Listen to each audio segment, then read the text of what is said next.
So నేనేమన్నాను, దగ్గుబాటి వెంకటేశ్వరరావును పురంధరేశ్వర గారిని నా వెంబడి పంపించండి, మీ ఇంటి వైపు నుంచి రిక్వెస్ట్ చేసినట్టు ఉంటుంది అన్న ఉద్దేశంతో నేను చెప్పడం జరిగింది. సో వాళ్ళు రాలే, మళ్ళా రాలే వాళ్ళు. ఇదే కాదు, నారా చంద్రబాబు నాయుడు గారు అయితే మరుసటి రోజు వచ్చినాడు, 3-4 రోజుల తర్వాత ఈ బాలకృష్ణన్ చూడనీకి. సో వాళ్ళ బంధువులు ఎవరైతే ఉన్నారో వాళ్ళెవరూ వచ్చిన పరిస్థితి లేదు. దగ్గుబాటి వెంకటేశ్వరరావు, పురంధరేశ్వరి గారు అప్పుడు కాంగ్రెస్లో ఉన్నారు. సో వాళ్ళు రాలే ఈయన పిలిస్తే. సో నేనే పోయి రాజశేఖర రెడ్డి గారికి రిక్వెస్ట్ చేయడం జరిగింది.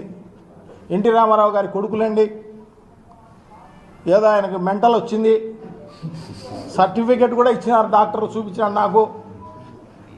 సో ఈ మెంటల్ వచ్చిన దాంట్లో భాగంగా ఎవరినంటే వాళ్ళని కాలుస్తున్నాడు.